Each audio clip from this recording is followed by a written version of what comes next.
Seguimos en Noticias 3.0. Estamos conversando con Lisandro Sabanés, analista de política internacional, un interesante conocedor de la realidad suramericana y es profesor en la Universidad de La Plata. Y veníamos conversando sobre todo esto que está pasando en nuestro subcontinente, en esta parte del planeta.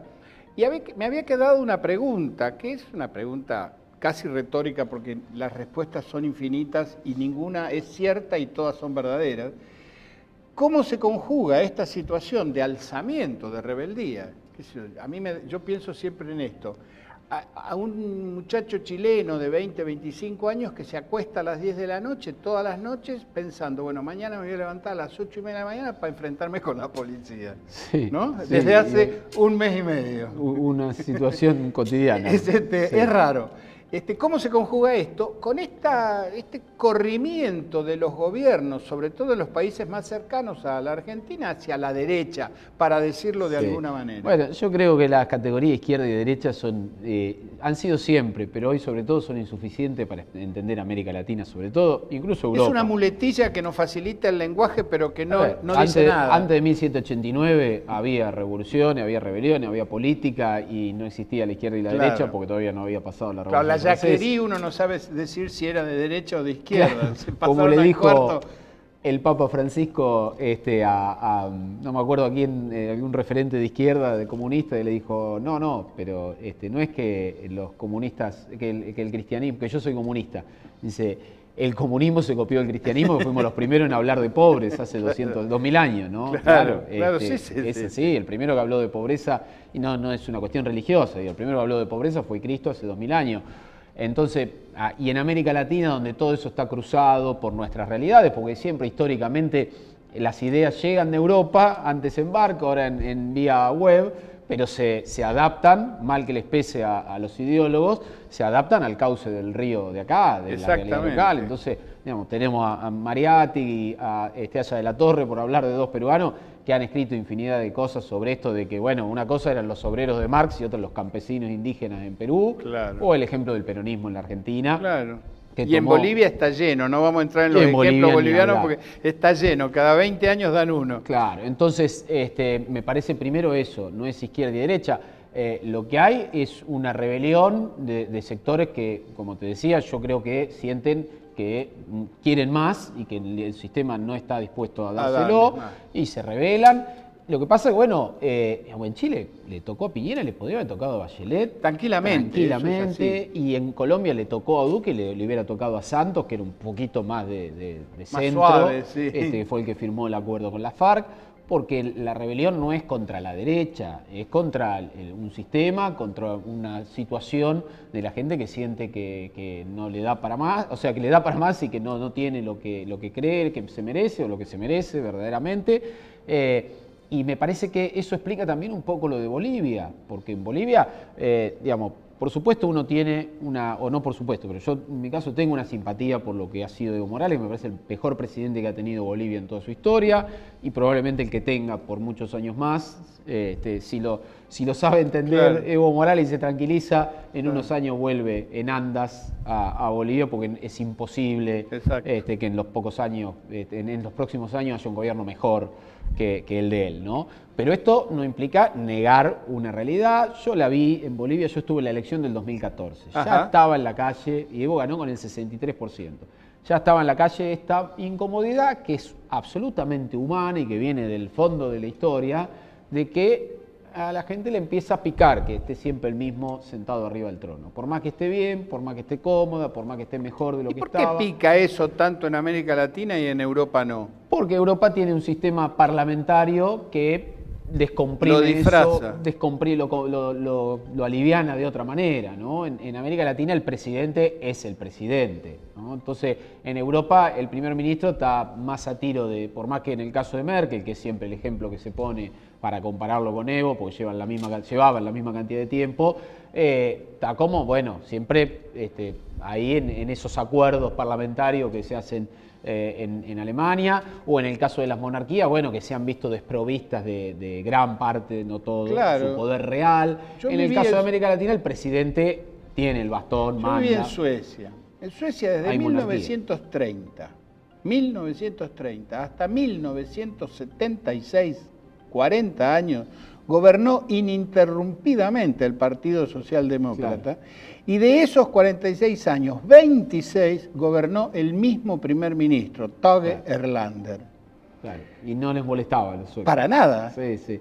No, por supuesto que hay matices siempre, pero esa incomodidad está presente. Se puede sobrellevar mejor o peor, pero es un dato de la realidad, y me parece que también la situación de Bolivia se explica desde esa insatisfacción y de la necesidad o las demandas de la gente de que, bueno, quiero algo y lo quiero ya. Más allá de que, por supuesto, Bolivia tiene un componente racista, tiene un componente social de una clase más acomodada, pero bueno, también es la que salió a protestar primero contra Evo, era una clase media que se formó con Evo, que es algo que en Argentina lo conocemos de sobra. Sí, claro. Que la clase media se empodera un poco y ya empieza, el otro día Pepe Mujica dijo los peores son los piojos resucitados.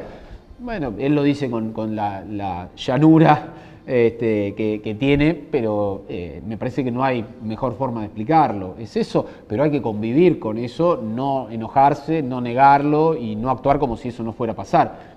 Va a pasar, pasó, claro. y pasa históricamente. Y me parece que tiene que ver mucho con lo que está pasando en Bolivia, donde no es tan literal que, bueno, todos los indígenas están con Evo y todos los blancos están... Porque si no, no me dan las cuentas ya. Claro. Áñez ya tendría que haber volado por el aire hacia rato, están cruzados. Bueno, pasa lo mismo en Ecuador, donde el movimiento indígena decidió aislar al correísmo y negociar. Con el que nunca tuvo buena relación. Y con el que Correa tampoco nunca coincidió ideológicamente, más allá de la Constitución y el espacio que le dio constitucionalmente a las naciones indígenas en Ecuador. La verdad que después siempre chocaron, porque yo creo que ahí el argumento de Correa es muy válido. Los pueblos indígenas de Ecuador, que están muy organizados, son muchísimos menos que en Bolivia, pero están muy organizados. Sí, muy organizados. Dicen, bueno, el petróleo es nuestro, el Estado ecuatoriano nos tiene que pedir permiso a nosotros, claro. y darnos, por supuesto, parte de la ganancia para que nosotros lo dejemos explotar el petróleo. Y Correa, como presidente del Estado ecuatoriano, dice, no, el petróleo es del Estado ecuatoriano. Bueno, lo mismo pasó con el litio en Bolivia cuando Evo nacionaliza el litio, ¿no? Y el reclamo del sur es justamente ese. Claro, y pasó lo mismo con la autopista que quiso construir en el oriente, con los pueblos indígenas que habitaban la zona, porque aparecen estos reclamos nuevos, posmodernos, de indigenismo, de ambientalismo, que chocan con lo que son los espacios populares, que a priori, en una mirada primera, vos decís, no, bueno, son parte de lo mismo. No son parte de lo mismo, y una cosa es estar de la oposición, donde la pureza ideológica siempre fluye mejor, y otra cuando llegás al gobierno y tenés que decir, bueno, ¿qué hago con el petróleo?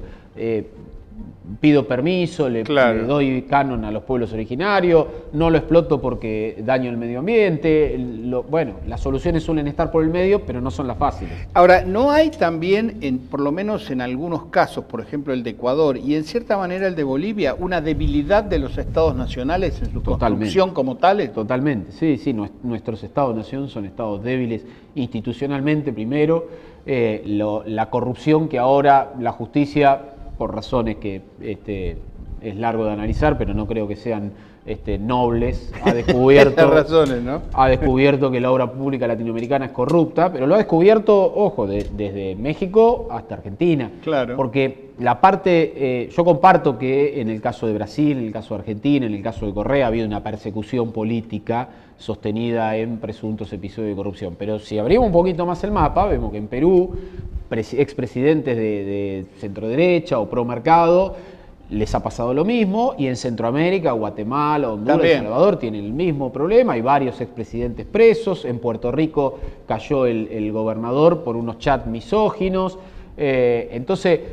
¿te acordás? Claro, cierto. Hay otras cosas que ver que no se alcanzan a explicar solo con, la cuestión política, y vuelvo a la pregunta que me habías hecho antes de la izquierda y de derecha. Claro. A ver, y esa oleada anticorrupción, uno la puede ver como algo positivo, decir, por ahí sirve para, no soy optimista, pero para que se baje un poco la corrupción, que es un mal permanente de nuestro país en la obra pública, pero también te debilita muchísimo institucionalmente. Toda la estructura, ¿Cómo claro. un peruano puede creer en su país, sentirse parte de su país, de su Estado, parte de una comunidad, si mira desde su historia todos los expresidentes presos, todos los expresidentes vivos presos o a punto de caer preso o suicidándose para no caer preso, como en el caso de Alan García? ¿Cómo un brasilero puede creer en la institucionalidad en su país si ve en la Red Globo que el gobierno de Lula y el gobierno de Dilma fueron una banda organizada para robar y lo ve ahora a Bolsonaro en el gobierno? Y eso te va sedimentando, te va destruyendo las bases La confianza en el Estado y en la política. Estado. Agregale a esto, en el caso de Bolivia, una división histórica que hace 10 años estuvo a punto de romperse. Que se solucionó en la reunión de la UNASUR. Para en eso Santiago. sirven las instituciones. Exactamente. Para eso sirven las instituciones. Una última pregunta, Sí. porque se nos acaba el tiempo, Lisandro. Tu análisis ha sido muy rico por un sentido, o por muchas razones, pero una de ellas es que no has puesto todo el eje del análisis en la nefasta influencia de los Estados Unidos en la región. Sí. Muy bien. Dicho esto, ¿qué influencia tienen los Estados Unidos Como decía en la Jaureche, región? peor que el gringo que nos compra, el criollo que nos vende. Exactamente. Por eso no lo pongo. Muchísima influencia, es la potencia hegemónica de la región. Yo creo que Estados Unidos se está retirando de ser potencia hegemónica global. Creo que el señor que estamos viendo ahí está. lo entendió perfectamente y encarna esa retirada. Claro. Como toda retirada, agarrame que te mato, ¿no? No me voy a ir acurrucándome. Claro, Me claro. voy gritando y diciendo que voy a volver. Pero Estados Unidos se está retirando porque China está avanzando. Nada más ni nada Es menos. así. No es tan complicado. Ahora, se retira de lo global, no se retira de la influencia regional.